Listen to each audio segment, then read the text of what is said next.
Bonsoir à tous. Erev Tov.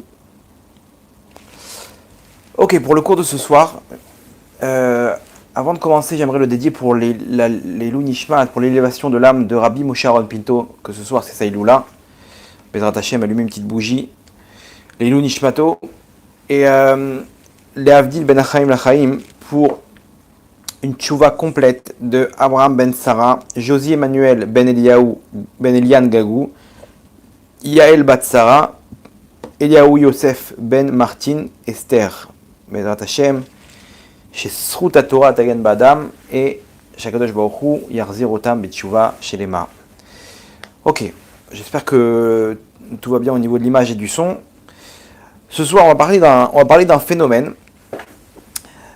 Comment c'est possible de faire tchouva? Tous les ans, on fait tchouva. Et l'année dernière, on a fait tchouva aussi.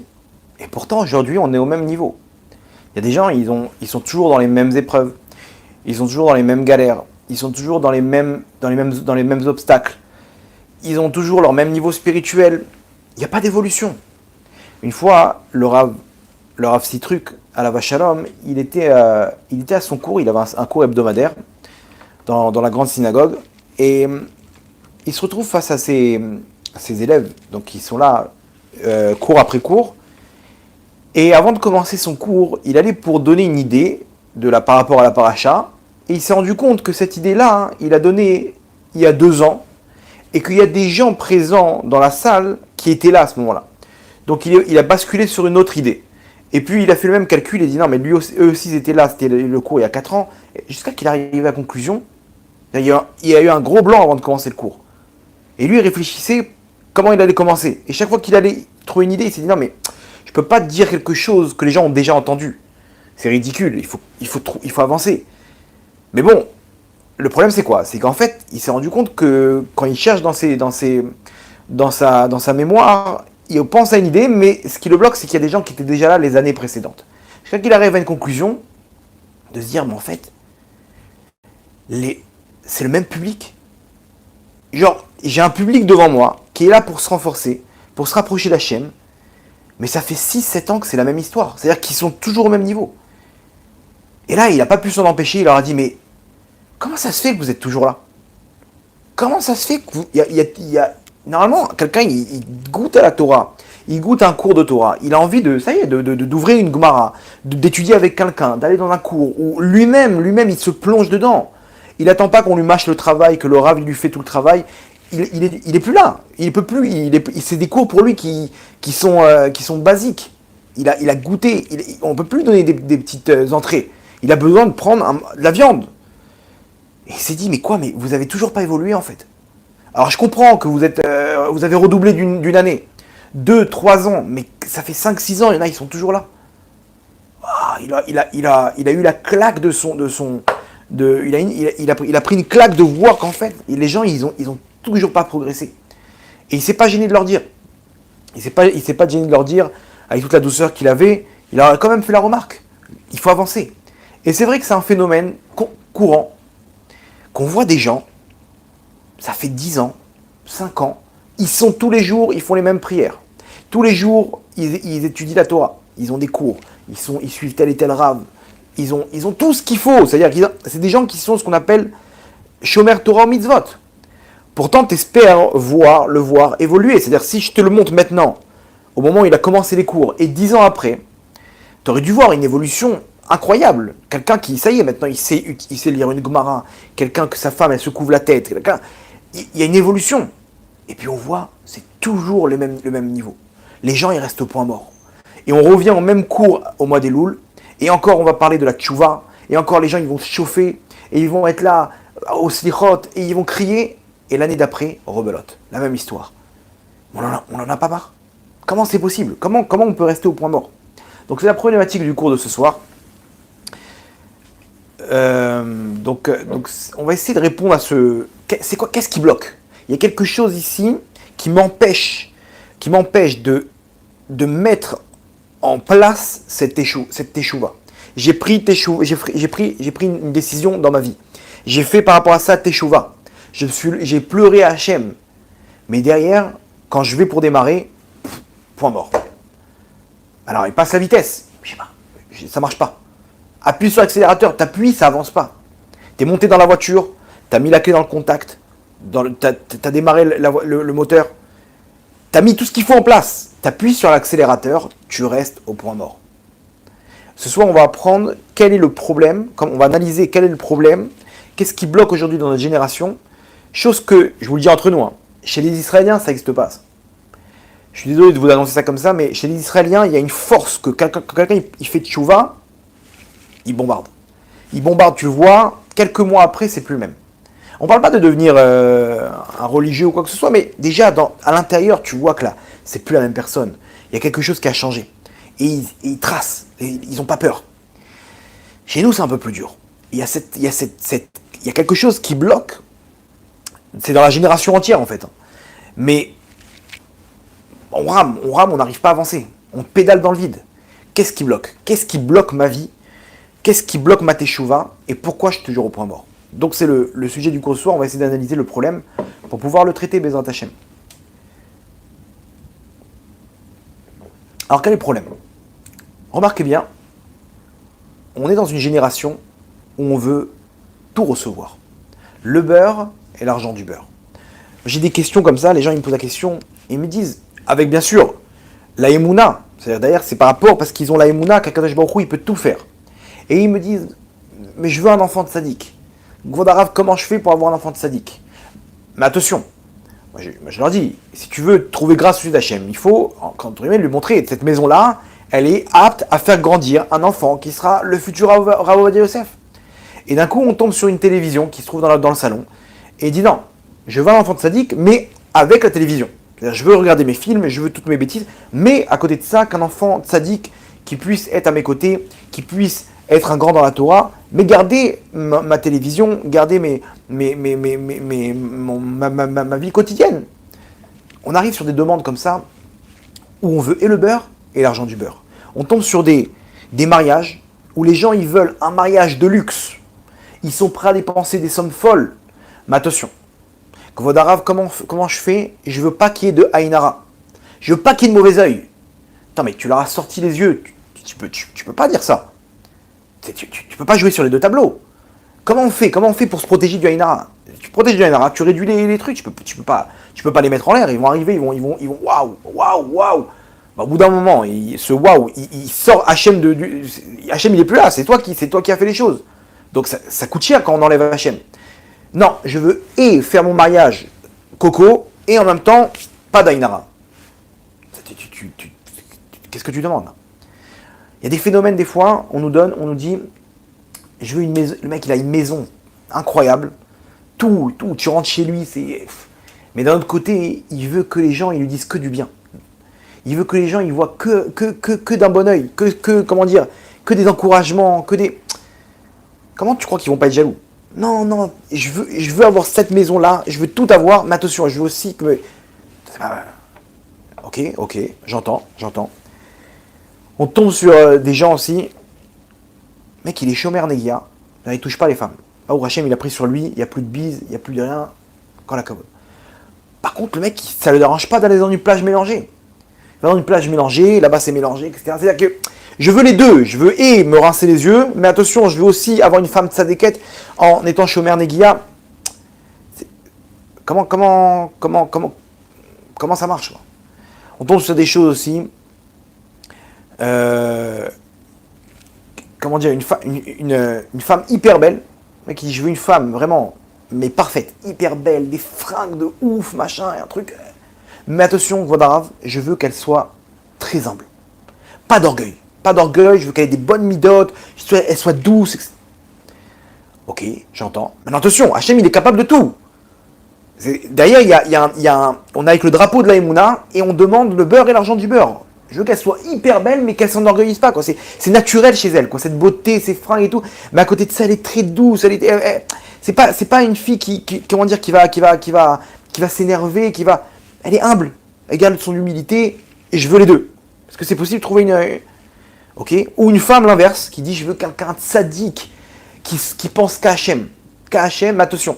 Je veux qu'il me fasse rêver, qu'il m'amène en voyage, en Toscane, à Cancun et à 2 secondes. C'est-à-dire quoi? Et comment on peut... Là, quoi, c'est quoi le problème? Ou une femme qui dit, voilà, je veux pas enlever Facebook. J'ai besoin qu'on me regarde, qu'on m'apprécie. J'ai besoin qu'on me voit comment je suis belle en maillot de bain et plein de likes, etc. Mais attention, je veux là-bas trouver la perle rare, quelqu'un qui soit sadique.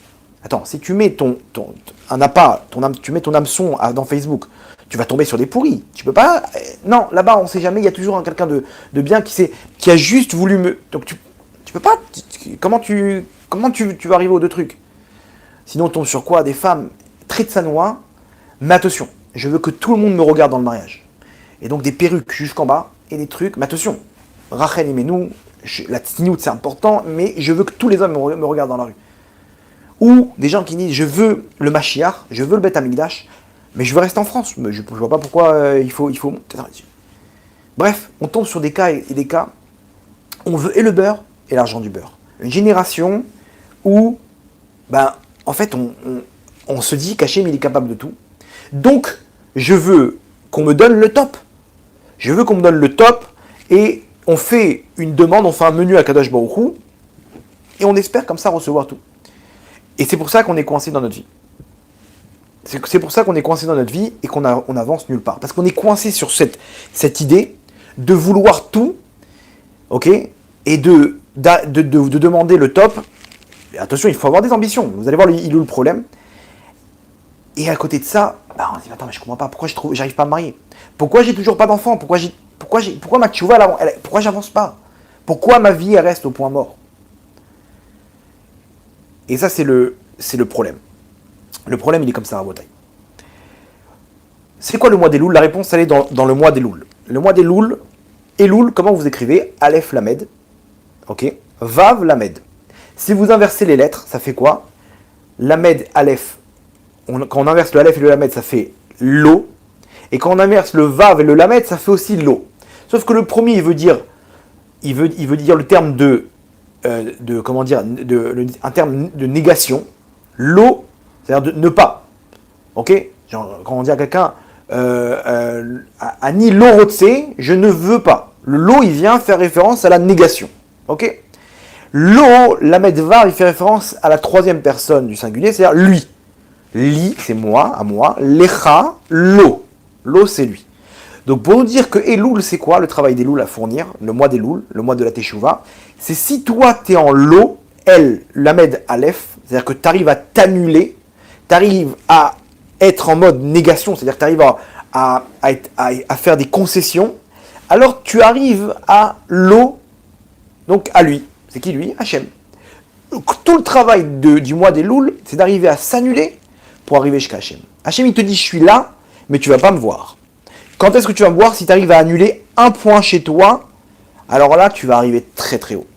C'est rien. Hachem nous dit une chose, je te demande de t'annuler sur un point, et tu vas voir que tout va voir à ce moment-là, tu vas voir les choses très claires.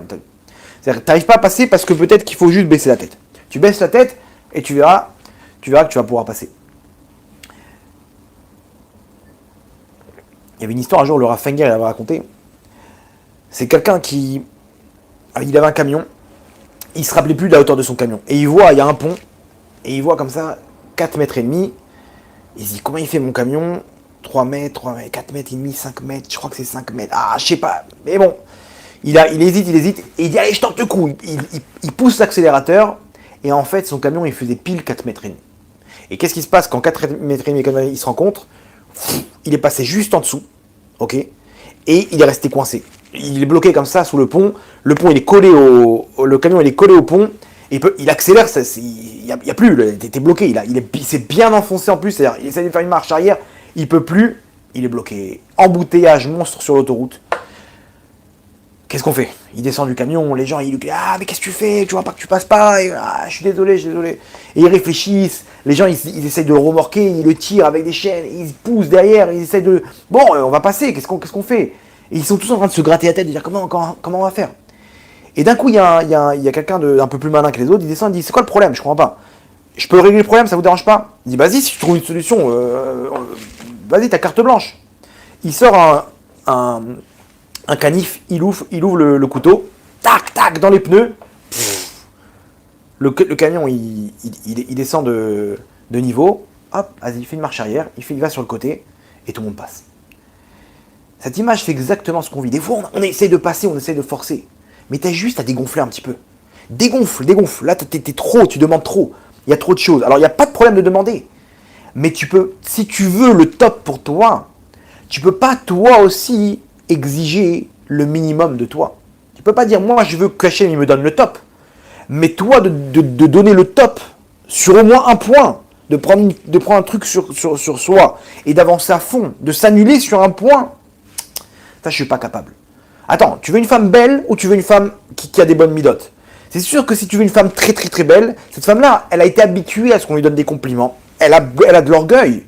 Il faut que tu te dises, ok, je sais, il y aura ce petit problème, mais c'est pas grave, je veux une femme qui me plaise. Il n'y a pas de problème. Dans la Torah, on comprend le niveau moyen. C'est pas grave.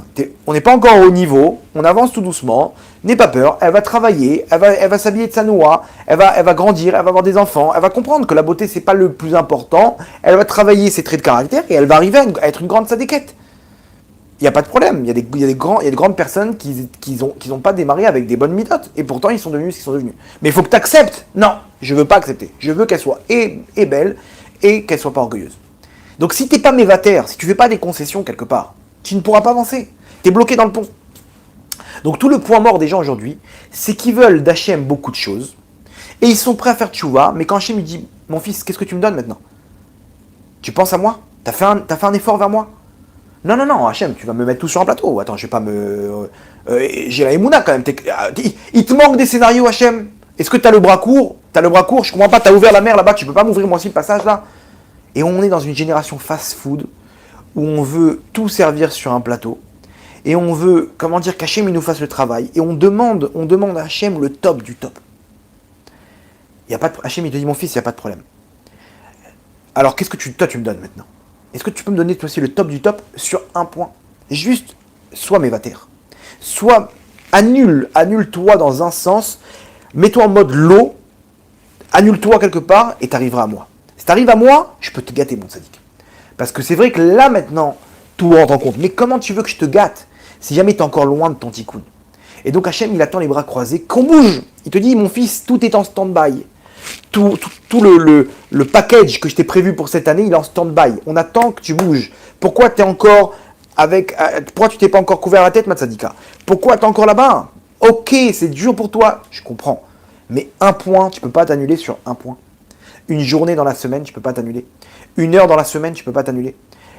Pourquoi tu commences pas à étudier la Torah, mon sadique? Tu peux pas donner une heure par semaine? Tu peux pas... Non, mais voilà, j'écoute des cours, machin, t'es en mode passif. T'es encore en train qu'on te mâche le travail.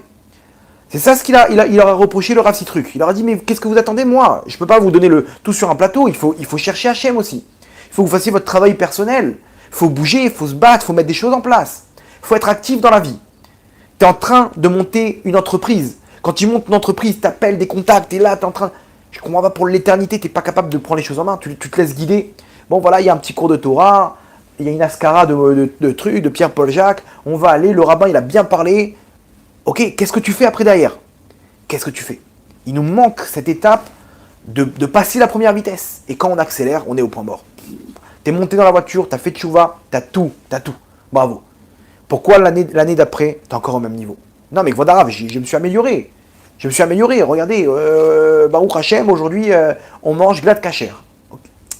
Encore une fois, il n'y a pas de problème, mais est-ce que c'est pas trop facile? Au lieu de prendre cette viande-là, tu as pris cette viande-là, mais est-ce que tu t'es pas battu? Tu as senti l'effort ou pas? Moi, ok, si tu sens l'effort, tu es dans le droit chemin. Si tu sens pas l'effort, c'est que tu es netto dans le point mort dont on parle. C'est quoi le problème? Tu n'es pas capable de t'annuler. On est une génération de bébés. On ne veut plus faire d'efforts. C'est terminé. C'est pas de notre faute. Hein. C'est pas de notre faute. C'est comme ce monde-là, il nous vend qu'on peut tout avoir. Quand j'ai mon téléphone, j'ai un téléphone avec une caméra. Demain, on va me dire, attends, mais pourquoi tu veux acheter aussi, comment dire, tu veux quoi? Je sais pas. Je vous donne un exemple. À l'époque, les gens, ils avaient leur téléphone et ils avaient leur MP3. Ok.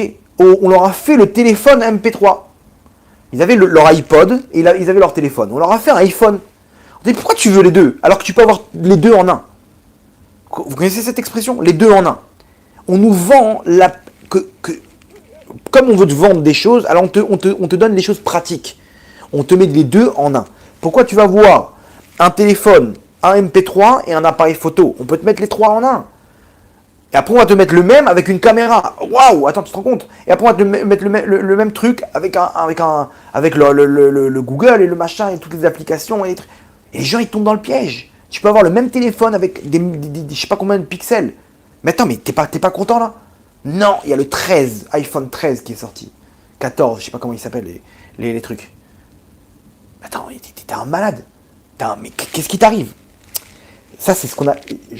On a déjà parlé de ça dans un cours, ça s'appelle la clipa de Balpéor. Balpéor, c'est Efker. T'es à l'abandon. Tu te laisses guider par les plaisirs de ce monde. Là, on veut manger. Là, il y a une femme. Là, il y a un truc. Là, je veux tromper ma femme. Là, je veux tromper mon mari. Là, je veux regarder. Tu te laisses au gré du vent. Et donc, t'es passif. Ils nous endorment le cerveau.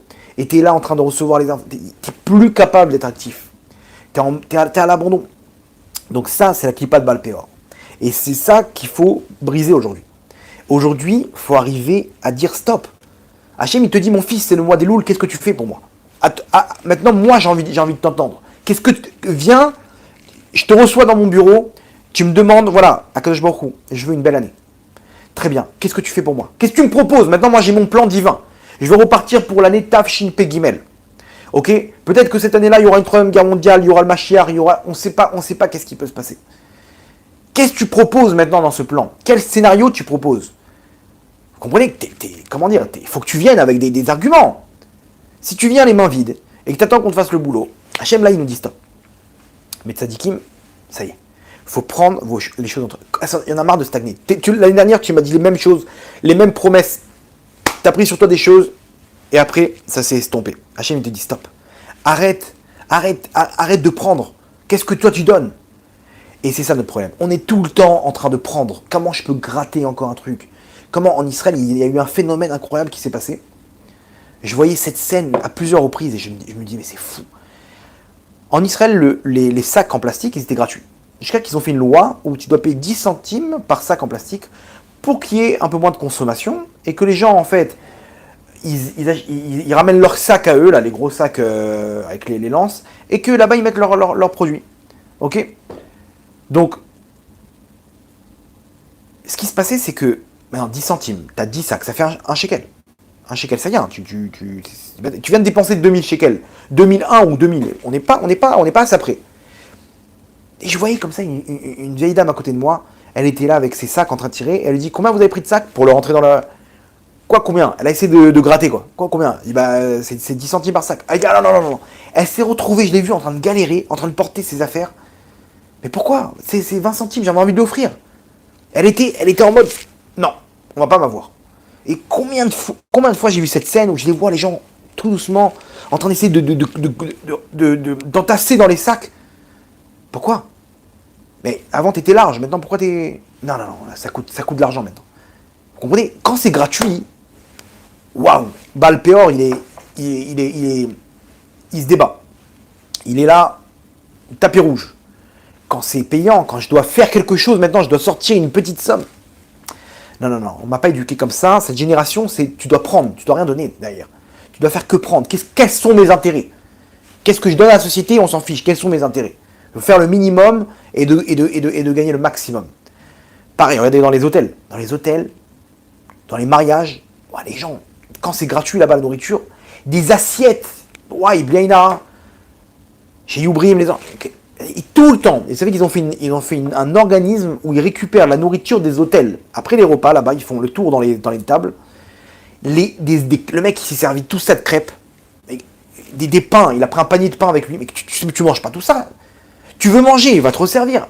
Non, c'est gratuit. Et il fait des acafotes autour du truc. 1, 2, 3. Ça, c'est clipa de Balpéor. On a faim. On veut encore. Ce monde-là, il faut manger le monde. Et ça, on va dire que c'est ce monde-là qui nous vend ça. Donc c'est normal qu'on a grandi avec ça. À l'époque, on n'avait pas cette clipa, c'était un peu plus, on n'arrive plus à contrôler. Aujourd'hui, on est faible. On est dans cette clipa. Et on peut utiliser ça dans le bien. La Gemara nous dit Yesh lo mane rotse mataim. Que quelqu'un il a 100, il débloque le niveau de vouloir 200. Tous les gens qui disent je veux gagner au loto, et quand je gagnerai au loto, je ferai 1, 2, 3, 4. Tous ces gens-là, quand ils gagnent au loto ou ils deviennent riches, on n'entend plus parler d'eux. Pourquoi? Parce que quand il parlait à l'époque, il n'avait pas le Yetzerara de vouloir le double. Maintenant qu'il a atteint cette somme, d'un coup, il veut encore plus. Vous comprenez? Et il tombe dans un cercle vicieux. Ça, c'est la nature humaine. Pourquoi Hachem a donné cette nature humaine? Pour qu'on puisse mettre ça dans les mitzvot. C'est pour ça que les Bnei Israël, on leur a donné, quand ils sont sortis d'Égypte, on leur a dit, il faut s'enrichir. Allez, prenez vite les biens, les trucs, c'est votre salaire de 210 ans d'esclavage. Attends, mais pourquoi tu fais ça? Laisse-les, pourquoi tu leur rentres cette clipa maintenant de vouloir de l'or et de l'argent? L'oseille, tu leur donnes ce mauvais côté. Donc, pourquoi Hachem il a fait ça? Il leur a dit, sortez, et il a dit à Moshe, je t'en supplie, prends, récupère les biens qui vous appartiennent. Et ils sont sortis avec des ânes remplis d'or et d'argent, mais ils vont dans le désert maintenant. Ils vont pas à Las Vegas, ils n'ont pas de l'argent à dépenser. Non. Pourquoi? Vous savez pourquoi? Parce que Hachem, il va leur donner la Torah. Et un esclave, si tu lui demandes, c'est quoi ta volonté? Il va dire, moi, je veux rien. Tu me donnes un verre d'eau fraîche, ok, c'est tout. Et de quoi dormir? Un peu de paille pour dormir. C'est des esclaves. Des esclaves, ils sont habitués à ne plus exister. Donc, ils vont se retrouver devant la Torah, on va leur dire, il faut faire des mitzvot, ils vont dire, ok, bon, ils vont faire le minimum. Hachem, il leur a rentré cette volonté de vouloir encore et encore et encore, avec tout cet or et cet argent. Donc la nature est revenue au galop, et là maintenant il peut leur donner la Torah. Donc la Torah, elle nous permet de mettre cette force-là dans le bien. Mais nous, on met ça dans ce monde-là. Et ce monde-là, il faut savoir qu'il n'y a plus rien à prendre.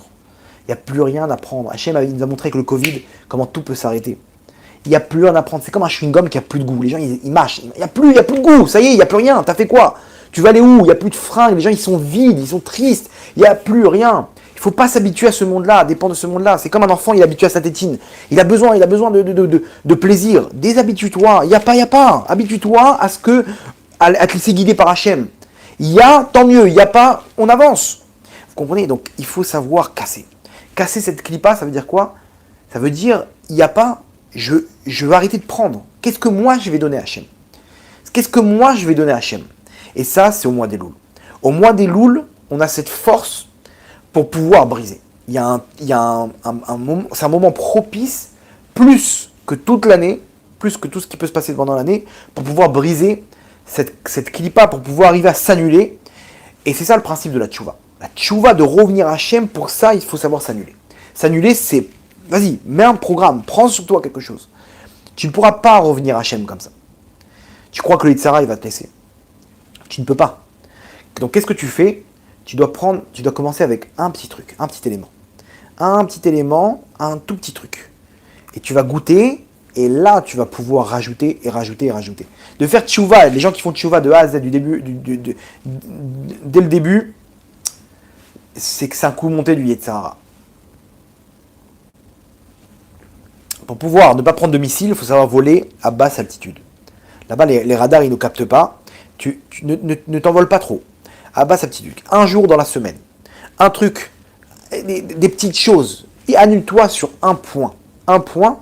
Et tu vas voir, de là, tu vas dire, ouais, en fait, c'est facile. Quand il y a une personne, on lui dit, qu'est-ce qui est dur pour toi? Une femme, elle va dire, moi, c'est la tsniout. Ok, il y a une chose qui est facile une journée dans la semaine. Elle va dire oui. Une personne elle va me dire, moi, c'est Shmirat Abrit, la semence en vin. Ok, il y a une fois dans la semaine où tu peux te protéger, 2 fois dans la semaine, 3 fois, il y a une fois. Comme, il faut jongler comme ça. Ces gens-là qui ont fait ça, vous les voyez l'année d'après, c'est pas les mêmes personnes. Ils ont évolué. À partir du moment où j'attends qu'Hachem il me mâche le travail, il me fasse toute ma tchouva, j'ai fait tchouva, j'ai prié, j'ai pleuré. Ok, t'as fait un programme? En quoi tu t'es annulé maintenant? Non, voilà, mais attends. Je fais Hachem de venir me chercher maintenant. C'est lui qui va m'enlever l'état. Hachem, il va t'aider. Mais si tu t'avances pas, il ne pourra rien faire pour toi. Hachem, il va te guider, il va te dire gauche, droite, il va te donner tous les moyens qu'il faut. Mais si tu n'as pas pris le départ, tu n'arriveras pas à tout ça. Et tout ce qu'Hachem t'a prévu, c'est en stand-by. Et c'est pour ça qu'aujourd'hui, les gens, ils ont les mêmes épreuves que l'année dernière. Les mêmes problèmes de Shalom Bayit, les mêmes problèmes avec leurs enfants. Normalement, tu as prié à Rosh Hashanah dernier. Comment ce problème, il est encore là? Pourquoi? Parce que tout est en stand-by.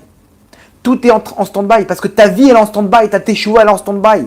Donc, l'abondance qui est prévue pour toi, et aussi, il est au point mort. Et Hachem, il te dit, mon fils, ça y est, j'ai compris. Tu as fait teshuva, avance. Et nous, on est là en train d'espérer qu'Hachem, il va nous envoyer la bonne personne au bon moment, le bon rave, le bon truc. Le rave, il faut arrêter avec ça. Si tu fais pas un programme dans la Torah, tu vas jamais arriver à te remplir. Je discute avec des gens, les gens, ils me disent, je dis, vous étudiez un petit peu la Torah? Il y a bien sûr, Torah Box, machin. Non, mais à part Internet. Internet, il faut comprendre, c'est quelque chose qui va m'aider, ok, à recevoir un peu d'oxygène sous l'eau. Je suis sous l'eau, je suis débordé, je suis dans le Maboul.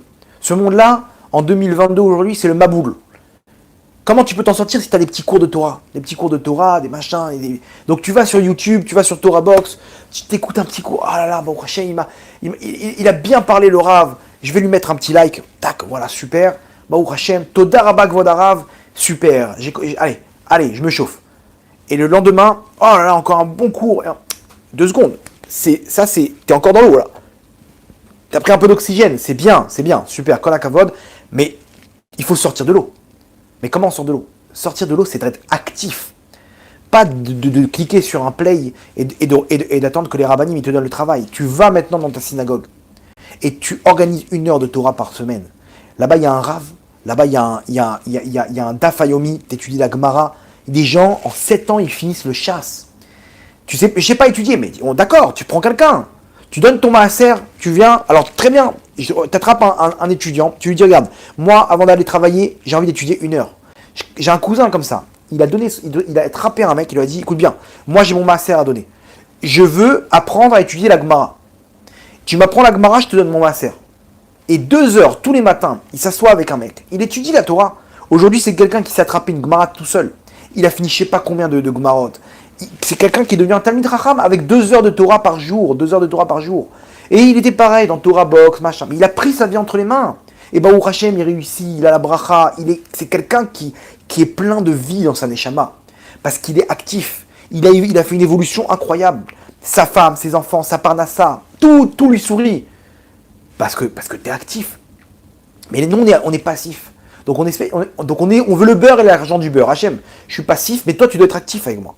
Toi tu dois m'envoyer, toutes les comment dire, tout ce que je t'ai demandé. Vas-y, enchaîne. Hein, je suis là, je suis prêt à recevoir. Enchaîne. Non. Je peux pas donner tout ça, mon fils. Bats-toi. Rentre de la vitalité dans ta neshama. Rentre quelque chose. Arrête de rester à rien faire. Prends. Ah ouais, mais je sais pas étudier. Il y a pas de rave. Ok, tu sais lire. Oh, je sais lire. Alors prends un livre de Teilim. Prends un livre de Teilim et bombarde. Prends un livre de Zohar. Le Zohar, tu lis, même si tu ne comprends pas, tu nettoies ta neshama.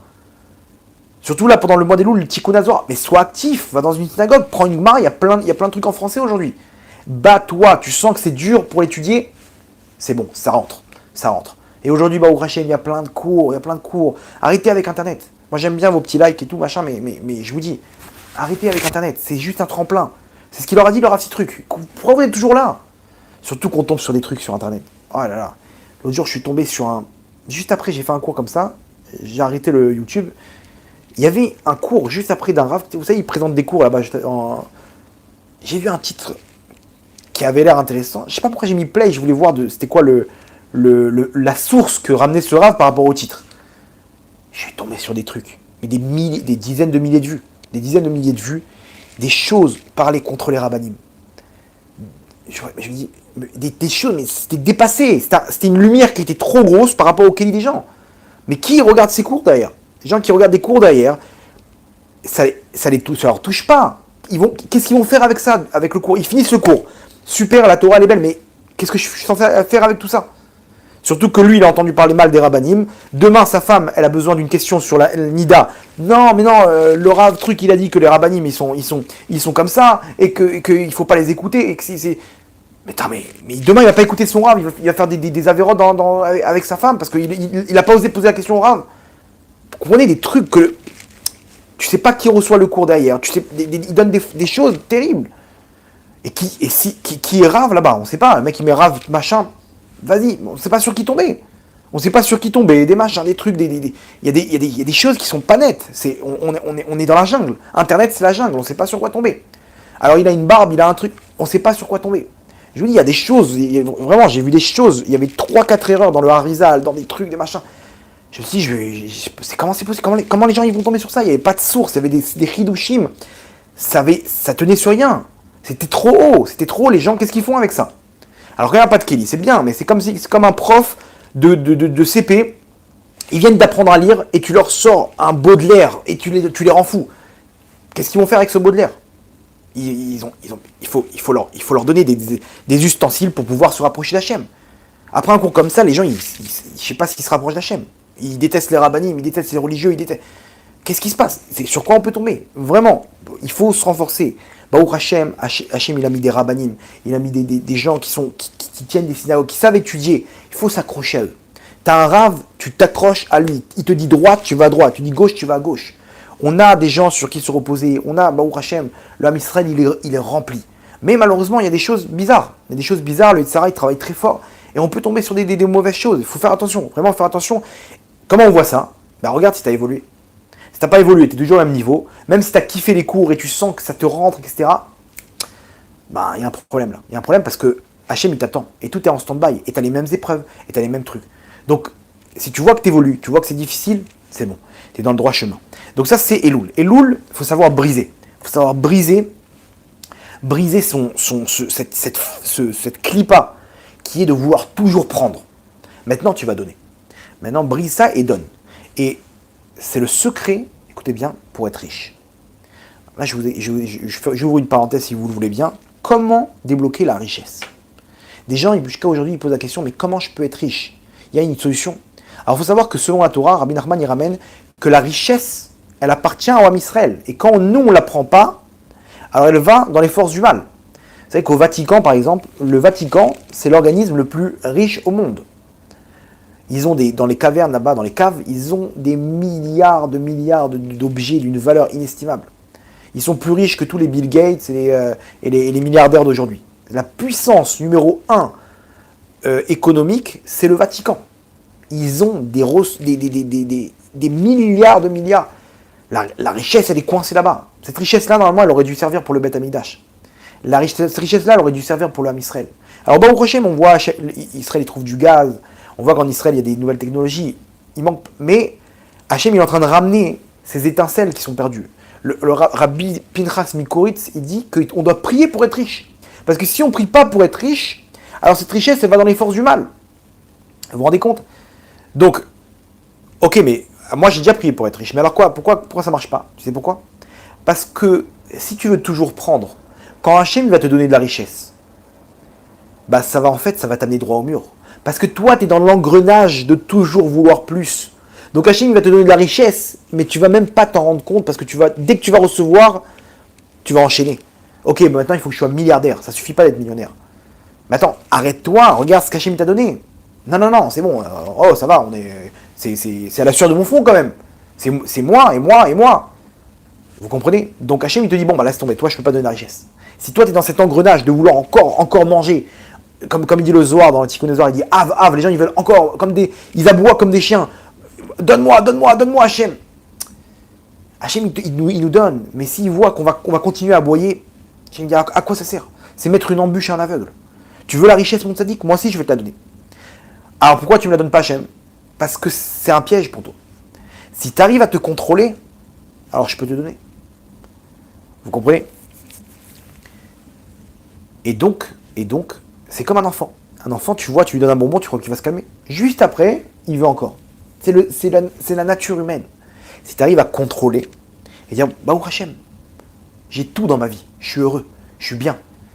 J'ai reçu, allez, Baruch Hashem, merci Hashem, tu vas donner une belle part de ça ce mois-ci. Voilà, je vais donner un peu de tzedaka. Je vais faire un effort, je vais donner un petit peu, je vais aller à un cours de Torah. Tu m'as gâté Hashem. Tu m'as donné une année où ma femme, moi, mes enfants, on a été en bonne santé. Avec toutes les catastrophes qu'il y a eu là, ces derniers jours. Baruch Hashem, moi, tu as décrété Hashem que tout aille pour le mieux. Tu m'as donné la santé, tu m'as donné tout ça. Je vais te le rendre, Hachem. Je vais rajouter un peu de Torah. Je vais rajouter 2 halachot. Je vais rajouter Netilat Yadayim le matin. Je vais rajouter une amida par jour. Je vais rajouter des brachot avec kavana. Je vais rajouter de la tzniout. Pourquoi tu vois pas ce qu'Hachem dit? Hachem, il voit ça. Hachem dit, mon fils, kol hakavod, bravo. Maintenant, j'ai envie de te donner encore plus. C'est exactement le même principe.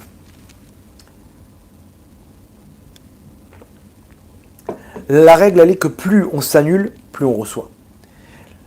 On nous dit comme ça, Adam nirva michupato shel chavero. Vous savez qu'après 120 ans, la souffrance dans le Gan Eden, la plus haute souffrance, c'est de voir comment la personne qui était au même niveau que moi, mon ami qui était avec moi, on était tous les deux à la synagogue, on était tous les deux ensemble au cours de Torah.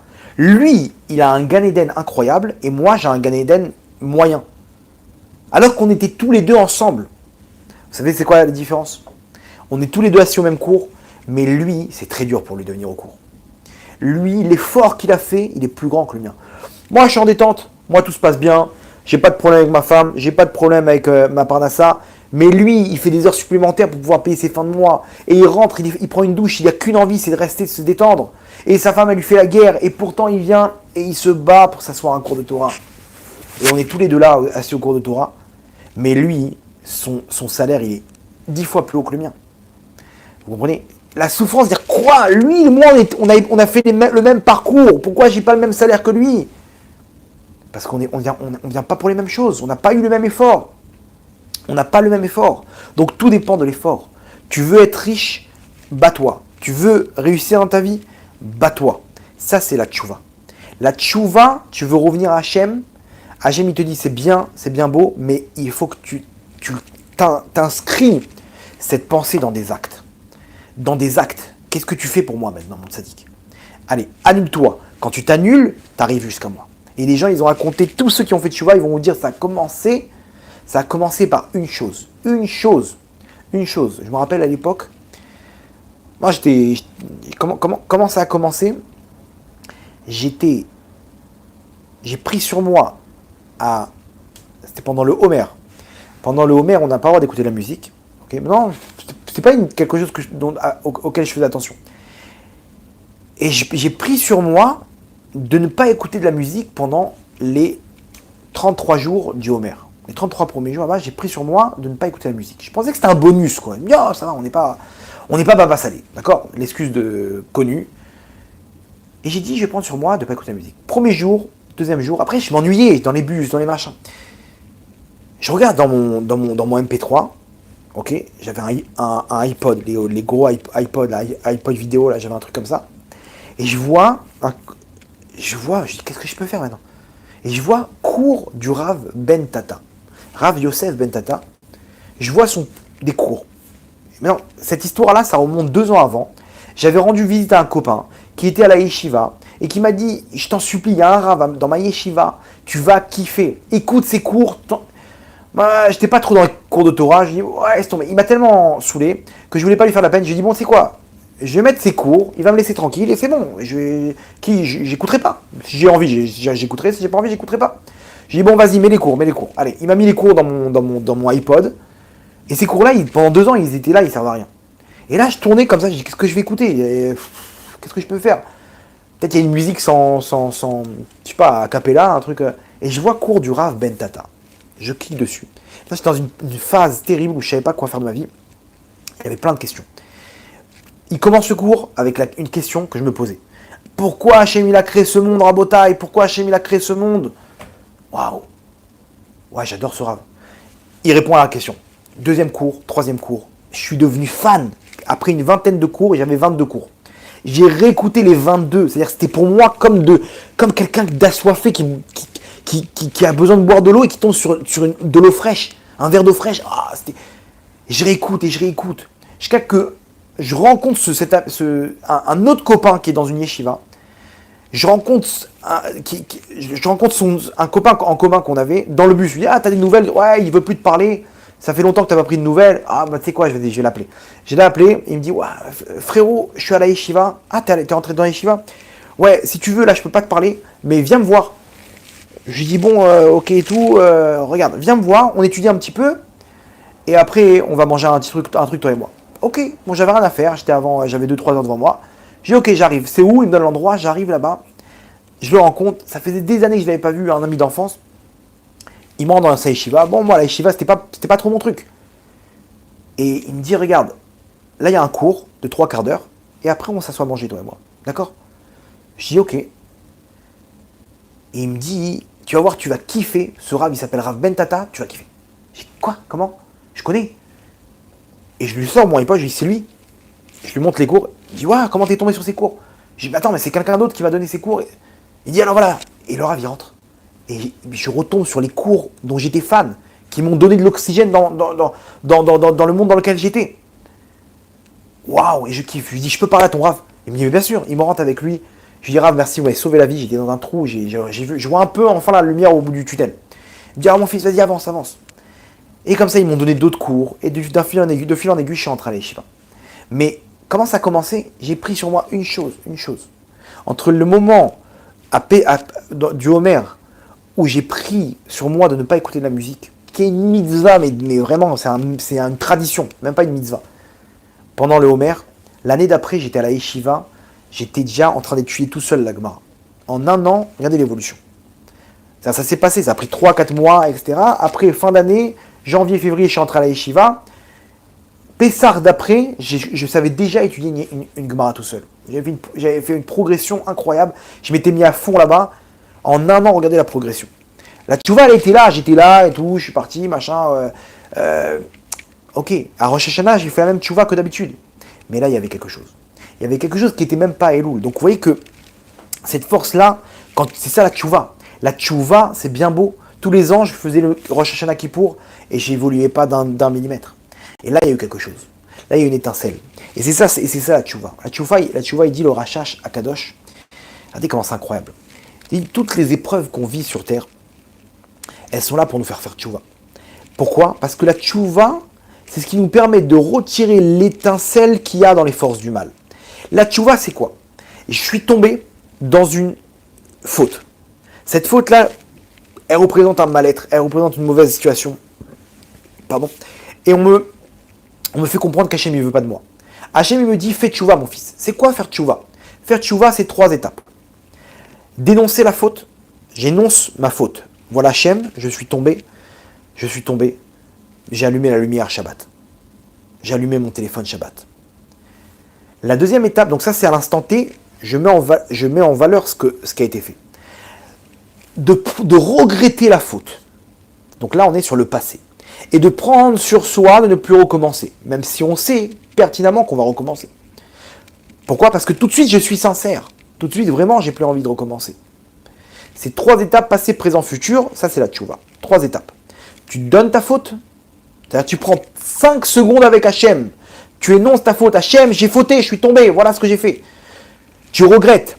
C'est-à-dire que si ça a recommencé, je ne le ferai pas. Et tu sens le regret, mais pourquoi? Aïe, pourquoi je suis tombé?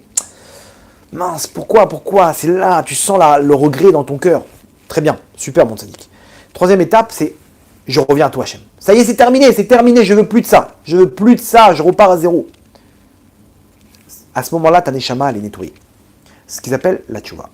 Le Rachash, écoutez bien selon la Kabbalah ce qu'il explique. Il dit, quand j'énonce la faute, je viens mettre en place, je viens mettre en valeur la force du mal dans laquelle je suis tombé. Maintenant, quand je regrette, vous savez ce que je fais? Je retire le mal qu'il y a dans ma neshama. Et quand je prends sur moi de ne plus recommencer, je reviens vers Hachem, je retire les étincelles dans ma neshama. Donc en fait, ce que je fais, c'est que la situation qui s'est inscrite dans ma neshama, la faute, je fais un birour, je trie, j'enlève le mal quand je regrette. Ok, donc il faut penser, quand vous regrettez, quand vous faites tchouva, vous regrettez, vous pensez à regretter, retirer le mal avec. Et plus tu regrettes, plus tu pleures, plus tu retires ça. Plus tu retires le mal. C'est bien quand on pleure de mettre ça sur le front, ça nettoie la neshama de l'intérieur. Et quand tu reviens vers Hachem, tu dis Hachem, je suis avec toi maintenant, tu penses que les étincelles qu'il y a qui sont tombées maintenant, tu les reprends dans ta neshama. Donc c'est quelque chose en fait qui nous sépare le mal de notre neshama et qui nous rentre les étincelles de cette même épreuve dans laquelle je me suis trouvé. où je suis tombé. Vous vous rendez compte? Donc en fait, l'épreuve qu'Hachem il te fait, c'est pour que tu tires les étincelles. Et Hachem, il peut nous faire tomber jusqu'à temps qu'on fasse tchouva. Et c'est pour ça qu'il ne faut pas voir la tchouva comme quelque chose de péjoratif, mais quelque chose d'essentiel. Tous les jours, je fais tchouva. Moi c'est devenu un automatisme chez moi. Dès qu'il y a des choses que je travaille et que j'arrive pas, je fais tchouva. Et je fais tchouva. 5 secondes, comme ça, je m'arrête. Hachem, je suis tombé. Hachem, j'ai oublié de faire une bracha. Je te demande pardon et je regrette. Et je prends sur moi de ne plus recommencer. Et comme ça, et tac, tac, les étincelles. Et tu progresses. Tu fais une vraie tchouva, tu regrettes. C'est ça ce qu'Hachem nous demande. Ça, c'est le principe de la tchouva. Et quand on fait tchouva, alors on influence sur notre neshama. On rentre le tov, le bon dans notre neshama, on sépare le mal, donc tu deviens une autre personne. T'évolues, enfin t'évolues. Enfin, t'as enlevé le mal. Ce mal-là, quand tu fais tchouva et que tu regrettes pas vraiment, et tu fais pas des actes, tu restes le même. Le mal, il est là, mais j'ai fait tchouva, j'ai pleuré, oui, mais enlève-le. Enlève-le. Comment j'enlève? Toi, t'as fait la vaisselle, t'as ta marmite sale, t'as fait ta vaisselle, d'accord, mais rince-la maintenant. T'as laissé toi à l'intérieur le savon et le truc. C'est pareil, on fait tchouva, maintenant, sors tout ça. Regrette. Allez, toi, sors. Non, je sais pas, j'ai tout laissé. Prends les étincelles. Reprends les... Non, on a tout laissé là-bas. Et on fait tchouva sur tchouva, et on revient au même Kippour, et au même Rosh Hashanah, et au même Elul, et on est chaud, bouillant, et à la fin, fais le bilan, mon tzaddik, et regarde qu'il y a un problème. Donc aujourd'hui, on a la solution. Et sache qu'une personne qui fait ça, il faut savoir qu'une personne qui fait ça, elle rend du bon en elle. Et quand elle rentre du bon en elle, elle influence autour d'elle. Elle influence les gens autour d'elle. Elle influence sa femme.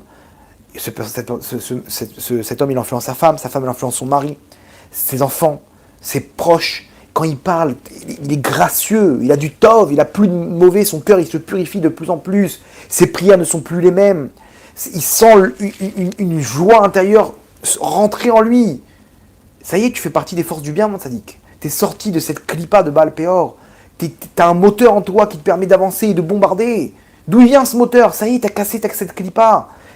T'as vidé cette clipa. Les gens, ils adorent vivre avec leurs clipotes. On est bien dans nos clipotes, on veut pas la guerre. Mais ça y est, sois un Poutine dans tes clipotes. Bon, on envoie des bombes nucléaires là, dans tous les sens. Il faut savoir qu'il faut se battre. J'ai entendu une expérience, regardez comment c'est fou. Ils ont mis sur une île, il y avait une île avec des singes.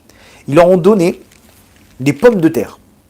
Des pommes de terre qui n'existaient pas sur l'île. Ils leur ont donné. Maintenant, les pommes de terre, elles étaient un peu humides. Et quand elles sont tombées sur le sable, elles étaient pleines de sable. Les singes, ils ont trouvé les pommes de terre, des pierres précieuses pour eux. Mais le problème, c'est que le sable, quand ils goûtaient, le sable, ça les dérangeait. Donc, ils ne savaient pas comment faire. Ils retournaient la pomme de terre dans tous les sens. Jusqu'à qu'il y en a une. Elle a plongé dans l'eau. Elle a sorti la pomme de terre, plus de sable. Et elle a mangé. Ils ont vu ça, les singes. Tout de suite, ils ont adopté la technique. Et chacun, il a trempé dans l'eau. Voilà. Le lendemain, ils leur ont donné la même fournée de pommes de terre, remplie de sable. Et pareil, ils ont pris systématiquement la pomme de terre. Ils ont bien enregistré. Ça y est, il faut plonger dans l'eau pour pouvoir la manger. Écoutez bien. À une dizaine de kilomètres, il y avait une île avec des singes.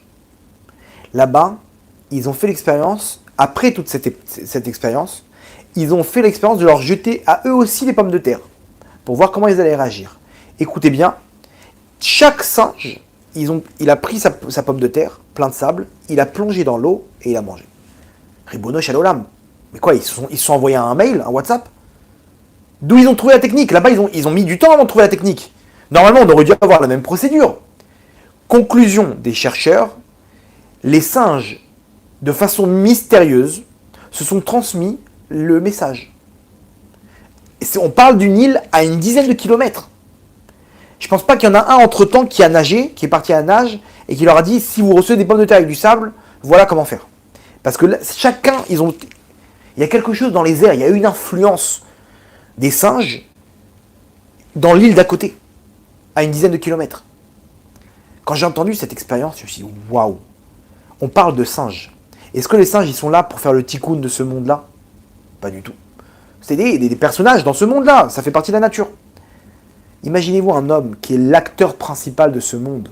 Quand il fait tchouva, qu'est-ce qu'il influence autour de lui? Qu'est-ce que tu dégages dans l'air? Les gens, il y a quelqu'un qui va faire tchouva à Paris, c'est grâce à toi. C'est grâce à toi, et on a vu dans la paracha de la semaine dernière, le système de Iranidachat. Alors je ne sais pas si vous connaissez ce principe.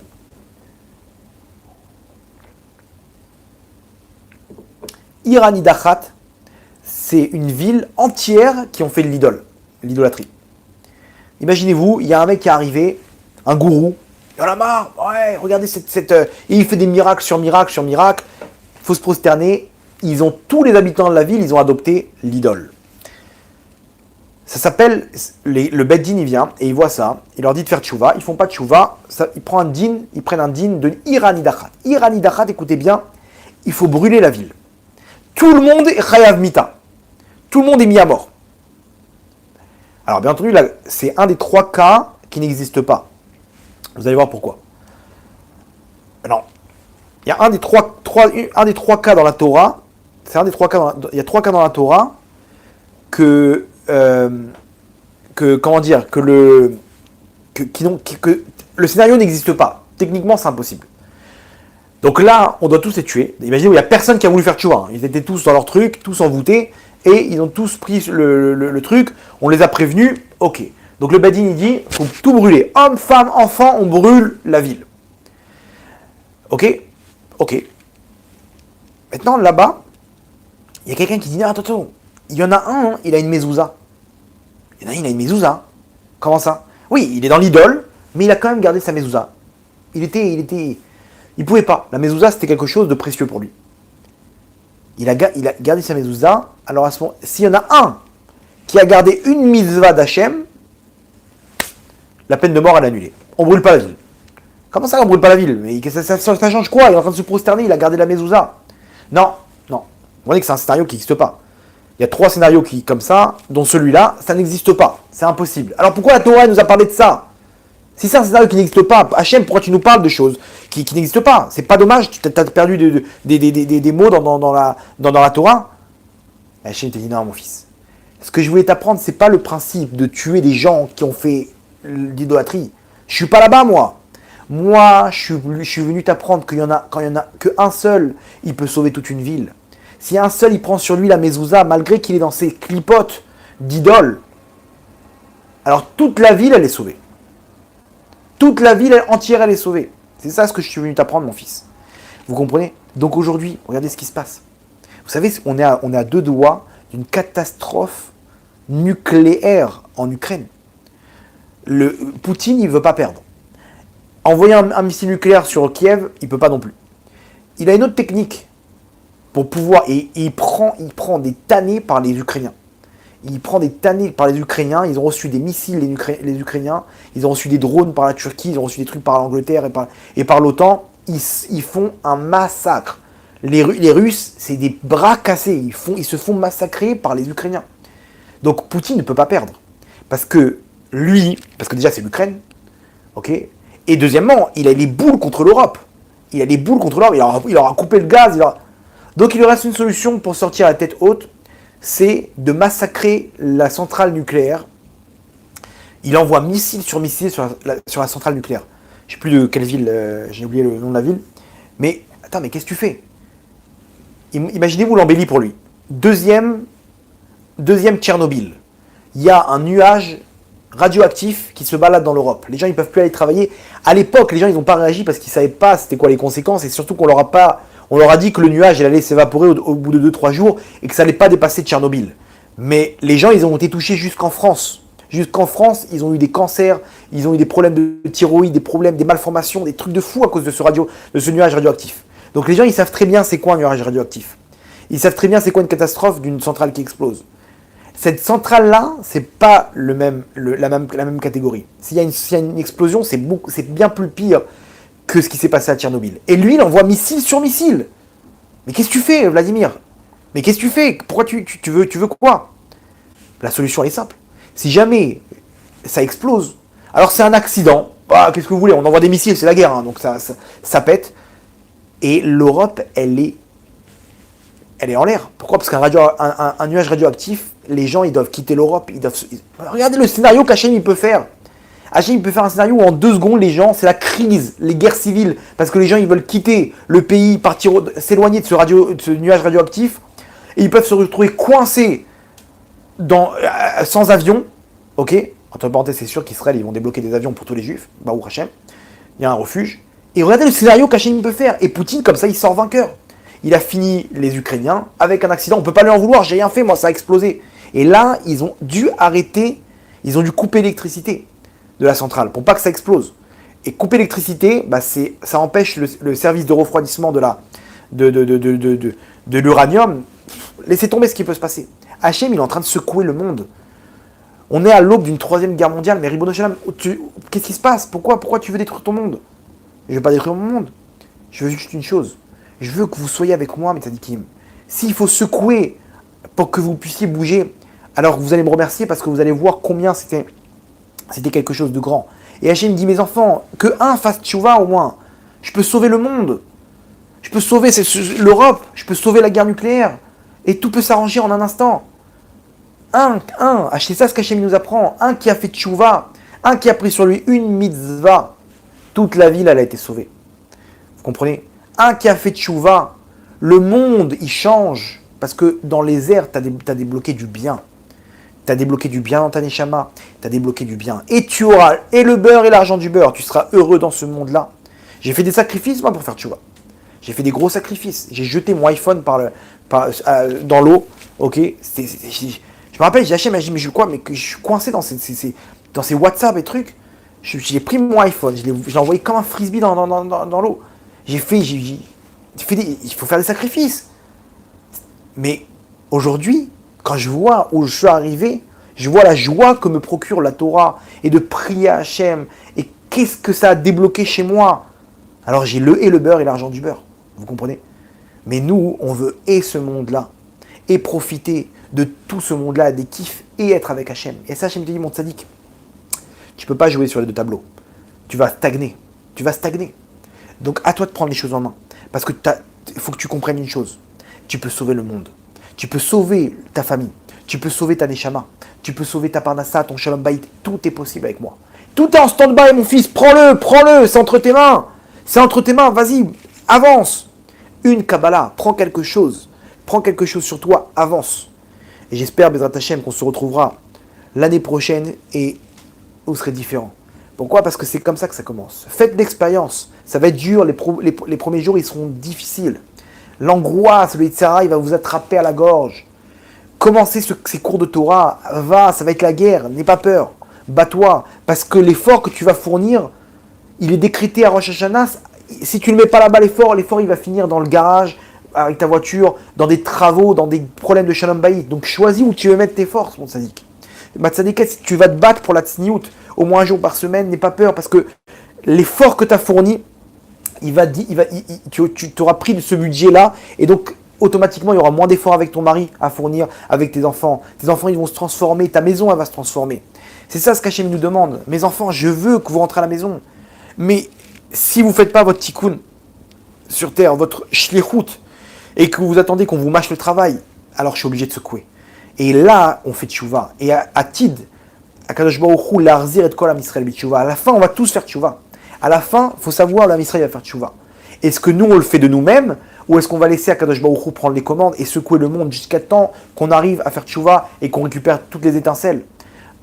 Ce serait dommage. Pourquoi attendre ce moment-là? On peut le faire maintenant, récupérer nos étincelles, et qu'Akadosh Baruch Hu, avec une seule personne, avec une seule chose, une seule Kabbalah, une seule mezouza, Akadosh Baruch Hu, il sauve la ville, il sauve le monde. On va finir avec une petite histoire, si vous le voulez bien. Il y avait quelqu'un de, on va dire religieux, un pratiquant. Il ne savait pas quoi prendre comme Kabbalah l'année dernière. Qu'est-ce que je vais prendre de plus? Et il y a une mitzvah, qui s'appelle dans Ikon Likrat Israël, c'est-à-dire prépare-toi pour. On a une mitzvah de se préparer pour faire la prière. Donc, qu'est-ce qu'il faut faire? Il faut, quand on arrive directement pour prier dans la synagogue, c'est bien de se laver les mains, de faire Netilat 1, 1, 1, jusqu'à qu'on arrive à 3, comme on fait en sortant des toilettes, avec un kéli.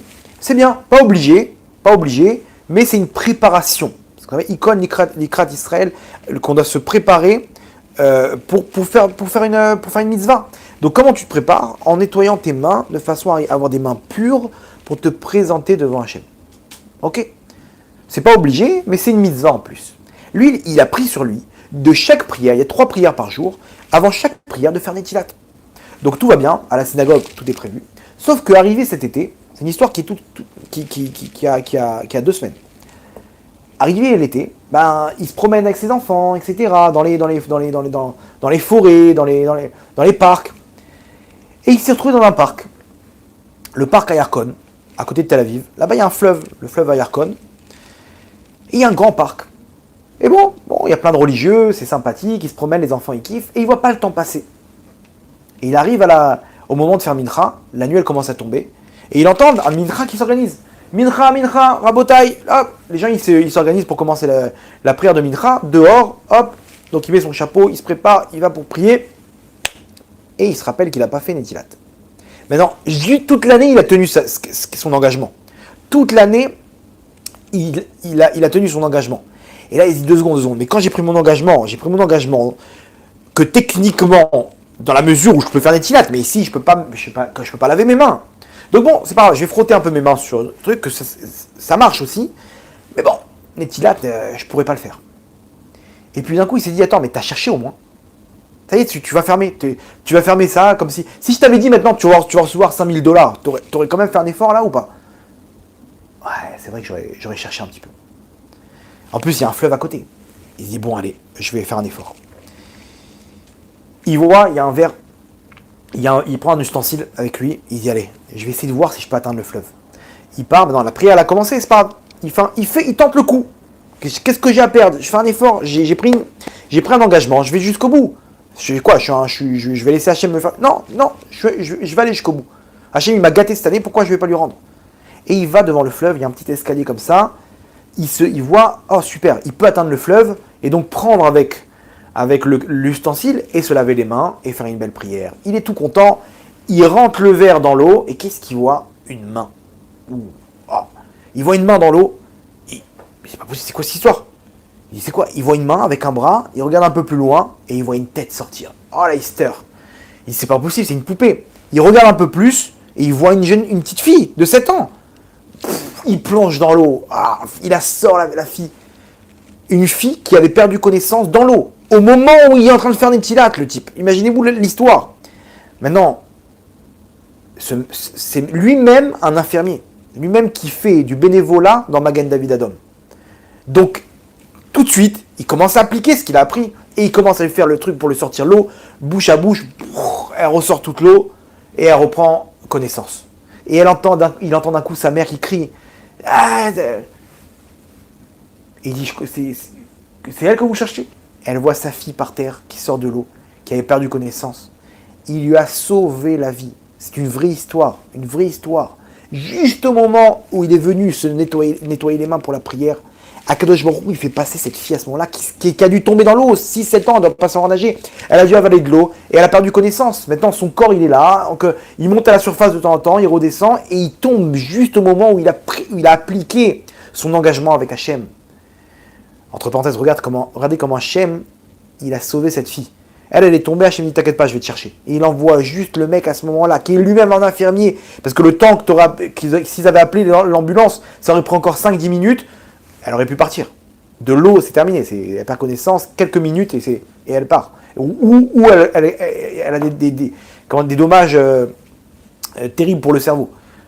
Elle est tombée sur la bonne personne. Et lui, regarde ce qu'il a fait. Un engagement de quoi? De 3 secondes, tu te laves les mains, ça va, tu vas pas... Pour Hachem, c'est quoi? Il a pris sur lui Shabbat, il a pris sur lui quelque chose de grand. Rien du tout. Il a fait un petit effort. Hachem lui a montré combien c'est grand dans les mondes d'en haut. Hachem, il te montre combien c'est grand dans les mondes d'en haut. C'est quoi la preuve? C'est que par l'intermédiaire de ce que tu as pris, tu vas sauver une vie. Et nos sages nous disent, quand on sauve une vie, on sauve un monde entier. Cette femme-là, cette petite fille, elle va continuer à faire des mitzvot. Chaque jour qu'elle va s'habiller de Sanoa, c'est sur son compte à lui. Elle va se marier, elle va avoir des enfants qui vont faire des mitzvot, des petits-enfants et des arrière-petits-enfants. Tout ça, c'est sur son compte à lui pour un effort de venir prendre le temps de respecter l'engagement qu'il avait avec Hachem. Vous vous rendez compte? Donc à nous, c'est entre nos mains. Ce Elul, c'est pas le même que les autres. Je ne sais pas si vous avez entendu le Rav Pinto. Peut-être je vous amènerai le cours prochain, l'enregistrement. Mais il a dit, je vous en supplie. Ce Elul et ce Rosh Hashanah, il est crucial pour l'humanité. Il est crucial pour l'humanité. Il faut qu'Hachem il fasse pencher la balance dans le bon. De quoi il parle? Il parle que le monde il peut exploser. Il faut qu'on se batte à Botaï. C'est nous les soldats d'Hachem. Si pour se préparer, regardez ce qu'Hachem lui a fait, pour se préparer pour la tefila. Alors imaginez-vous la tefila, quelle force ça a dans les mondes d'en haut.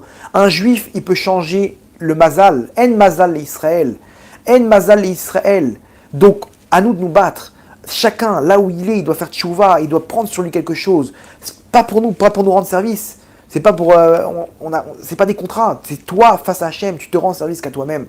Donc, mes tzadikim, ensemble, venez, on sauve le monde. Venez, au moins, on sauve notre entourage. Venez, on sauve notre peau et notre neshama pour l'éternité. Parce que c'est ce qu'Hachem, il attend pour qu'on puisse faire ramener toutes les étincelles et amener la Géoula, Berachamim, Gdolim, Baruch Adonai Leolam. Amen, ve Amen.